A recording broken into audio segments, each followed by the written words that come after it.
যখন আমরা জবাবদিহিতা নিশ্চিত করতে চেয়েছি, ঠিক সেই মুহূর্তে সংশ্লিষ্টতা পদত্যাগের ঘোষণা দেয় এবং একটি রাজনৈতিক দলে যুক্ত হওয়ার প্রস্তুতি নেয়। সাংবাদিক ভাই ও বোনেরা সবাই সালাম নিবেন, আসসালামু আলাইকুম। এই মুহূর্তে আমি যে বিষয়টি তুলে ধরছি এটি অত্যন্ত গুরুত্বপূর্ণ এবং আমাদের মূল অভিযোগ। সাংবাদিক ভাই ও বোনেরা এবং দেশবাসী, গত বছর 25শে জুন অনুষ্ঠিত প্রথম জাতীয় কাউন্সিলের মাধ্যমে আমরা গণতান্ত্রিকভাবে একটি নির্বাচিত কেন্দ্রীয় কমিটি পাই। সেখানে সরাসরি ভোটে আমি সিনথিয়া জাহিন আয়েশা মুখপাত্র হিসেবে নির্বাচিত হই এবং আমাদের সাথে রয়েছে সিনিয়র যুগ্ম সাধারণ সম্পাদক, সম্মিলিত প্রাইভেট বিশ্ববিদ্যালয়ের সদস্য সচিব। কিন্তু বাস্তবতা হলো আমাদেরকে আমাদের সাংগঠনিক কার্যক্রম পালনে, আমাদের সাংগঠনিক দায়িত্ব পালনে ধারাবাহিকভাবে বাধাগ্রস্ত করা হয়েছে। কেন্দ্রীয় যোগাযোগ মাধ্যম, প্রশাসনিক এক্সেস থেকে আমাদেরকে বঞ্চিত রাখা হয়েছে। সকল প্রকার গুরুত্বপূর্ণ সিদ্ধান্ত রিফাত রশিদ এককভাবে নিয়েছে, যা সংগঠনের গণতান্ত্রিক চেতনার সম্পূর্ণ পরিপন্থী। সাংবাদিক ভাইয়েরা, এটি শুধুমাত্র একটি ব্যক্তিগত অবমূল্যায়ন নয়, এটি একটি সংগঠনের ভেতরের প্রাতিষ্ঠানিক বৈষম্য এবং ক্ষমতার অপব্যবহারের প্রয়োগ তারা করেছে। এর পরবর্তীতে আসি গণভোটের পক্ষে হ্যাঁয়ের প্রচারণার জন্য যে আর্থিক অনিয়ম এবং লুটপাটটি হয়েছে সেই বিষয়ে। প্রিয় দেশবাসী, আমরা সবচেয়ে গুরুত্বপূর্ণ এবং সবচেয়ে গুরুতর অভিযোগটি এখন তুলে ধরছি। ত্রয়োদশ জাতীয় সংসদ নির্বাচনে গণভোটে হ্যাঁয়ের পক্ষে দেশব্যাপী প্রচারণার সিদ্ধান্ত নেওয়া হয় বৈষম্য বিরোধী ছাত্র আন্দোলনের তরফ থেকে। সেখানে একটি অনলাইন মিটিংয়ের আয়োজন করা হয়।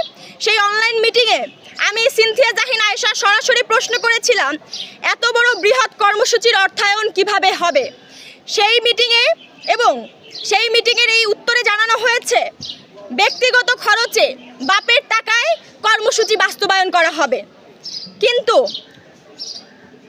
পরবর্তীতে কোনো ব্যক্তি, সংগঠন, রাষ্ট্রীয় প্রতিষ্ঠান থেকে ফান্ড গ্রহণ করা হয়েছে এবং তা কিভাবে ব্যয় করা হয়েছে তা কেন্দ্রীয় মুখপাত্র হওয়া সত্ত্বেও আমি সিনথিয়া জাহিন আয়েশা, আমাদের সিনিয়র যুগ্ম সাধারণ সম্পাদক মাশরাফি সরকার, আমাদের সম্মিলিত প্রাইভেট বিশ্ববিদ্যালয়ের সদস্য সচিব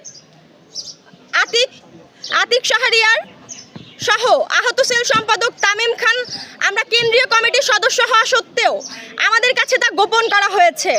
যেহেতু আমরা কেন্দ্রীয় সংগঠনের দায়িত্বশীল এবং সংগঠনের প্রত্যেকটি সিদ্ধান্ত, কর্মসূচি, আয় ব্যয় জানার অধিকার এবং এই বিষয়কে সকলকে জানানোর অধিকার আছে বলে আমরা মনে করি।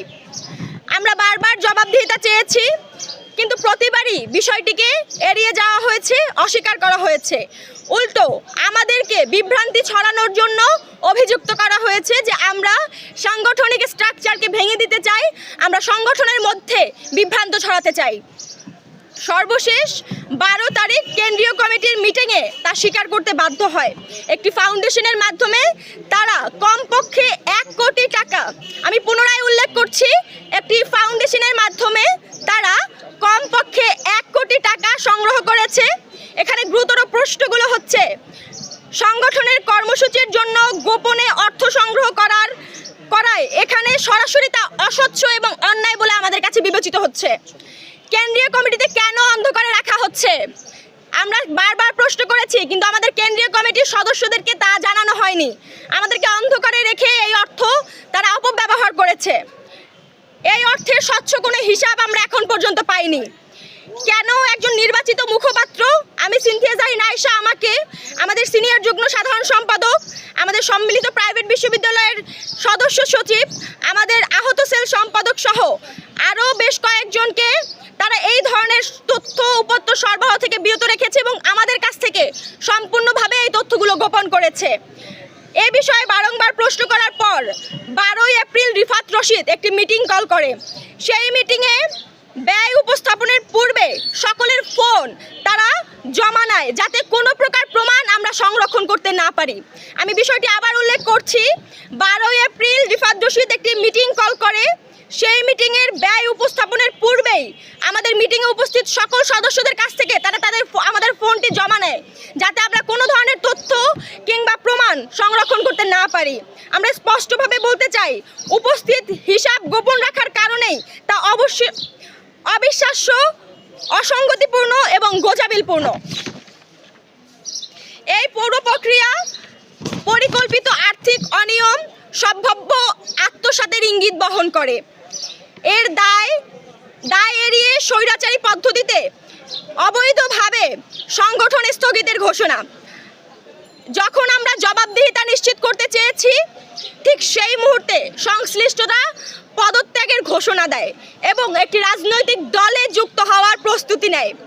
এখানে আপনাদের সামনে উল্লেখ করতে চাই, আমরা ইতিমধ্যে তারা আমাদের কাছে এখন পর্যন্ত কোনো ধরনের ডকুমেন্টস কিংবা পেপারস আমাদের কাছে শো করেনি যে কোথা থেকে তারা কত টাকা ফান্ড পেয়েছে এবং কিভাবে তারা ব্যয় করেছে।